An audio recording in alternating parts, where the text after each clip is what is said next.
Our holiday cranberry mold is a definite must-have at the dinner table. But I'll admit to you, because there's always so much good food on the table, many times this gets saved for the leftovers. You know, the meal that evening or the meal the next day, but it is always totally consumed because it's so delicious. I'm not the type of person that just likes to put out a little bit of cranberry sauce on the table.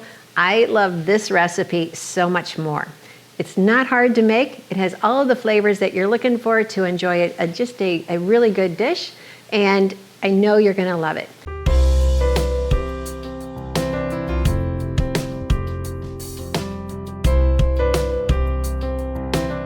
You could also put this into a mold and then, put it out with a nice molded shape on your table, and then you'd have that flair of design as well. So to get started, we're going to use some gelatin packets. You're going to need 3 unflavored gelatin packets for this recipe. To this, we're going to mix it in with 1/4 of a cup of pineapple juice. Now you're going to get the pineapple juice because you need a can of crushed pineapple. So once you strain the pineapple, which we've done here, and reserve the juice, of the juice that you strain, you're going to separate out 1/4 of a cup and separate it into its own dish. To this, we're going to put in our 3 packets of unflavored Jell-O. And then we're just going to let it sit on the counter while we do the next step of our cranberry salad. And I might add, this is a no sugar added cranberry salad. And it's always my favorite because of that. I know I can enjoy it and have a nice serving of it and just really let my body know that I'm taking care of it. So I'm just gonna blend this up, and it will thicken as it sits on the counter, and then this is going to help us to make the cranberry mold. Okay, that's all we have to do. Just set that aside. Now we're going to go to the stove. And what we're going to do is, in your saucepan, you're going to add your 12 ounces of cranberries, which is just pretty much the average size of cranberry bags that you buy in the grocery store. To this, we're going to add the pineapple juice that we already strained off. I have a little bit of a stem on that cranberry. And then I'm going to cook this over the stove for about 5 minutes. What I'm looking for is for the cranberries to start popping. Then we'll be able to blend them up really well, and it will be so delicious. So let me take this to the stove. We're going to cook it in about 5 minutes on medium-high heat until the cranberries start to pop.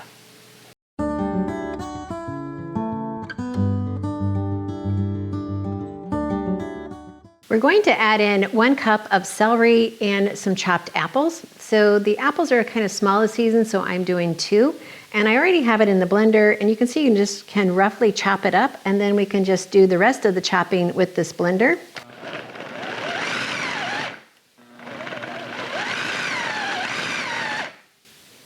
Again, it just saves time. But yes, you can definitely do it by hand, and you don't have to have this. So I'm going to pour this into the bowl. This is just our celery and our apples. Because I need this blender also because we're going to pulverize some of the cranberries that we just cooked. I wish you were here. The smell is amazing. So I'm going to put part of the cranberry mixture into this blender, and any blender will work. You can even use like a Vitamix, like your smoothie mixer. Whatever blender you have on hand will work for this.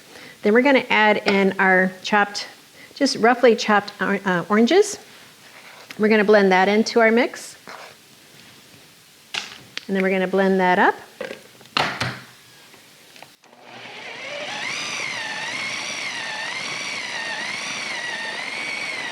There we go. Now we're going to put this back in with our cooked cranberries and just mix it up. And it's very simple. We're just going to go ahead and add in our chopped walnuts. You can mince these up a little bit more if you desire, or you can leave them chunky, whatever is best for your family. We're going to add in our pineapple that we strained the juice off. And we're going to go ahead and add in our apples and our celery. I have some family members that don't like celery, so there are many times I will make this recipe without the celery, but I wanted to show you what is possible. Now this recipe originally came from Sue Gregg. She had a great collection of cookbooks that I used in the beginning of getting started cooking healthy. But remember, you can just download all of the recipes on the link down below so that you can have this and definitely treasure this recipe with your family. Now again, I shared with you, you can make this into a mold. I'm just going to use this pretty dish here because it just looks pretty. Any type of glass dish is going to look pretty. And then we're just going to put this in here. Let it set overnight, and it is ready to serve for your holiday meal.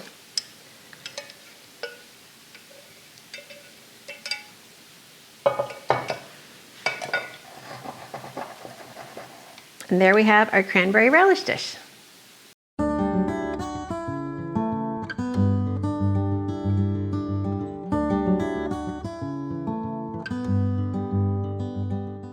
Well, thank you for letting me share with you a delicious and nutritious Thanksgiving meal. I hope I've encouraged you to try a new recipe, but every dish here, we've tried to improve the nutritional value so you can continue to feel good that your family is going to be satisfied, not just because they will have a good filling of food, but because you know in your heart and mind that you have served them the most nutritious meal that you can. So I hope you enjoy all the recipes. This is just some traditional favorites for our family. And as you serve your family, always remember when we're serving, whether it's a Thanksgiving meal, a holiday meal, a birthday meal, we always are to be thankful first to our Lord and Savior for all that He's done for us.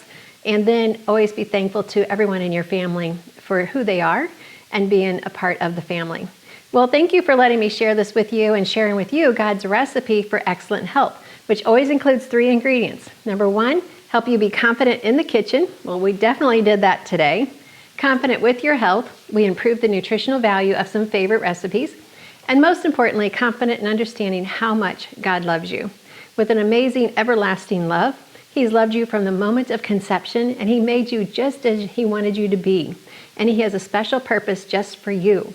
And He desires to have a personal relationship with you as well. So thank you again for letting me share this with you. I am Annette Reeder from The Biblical Nutritionist.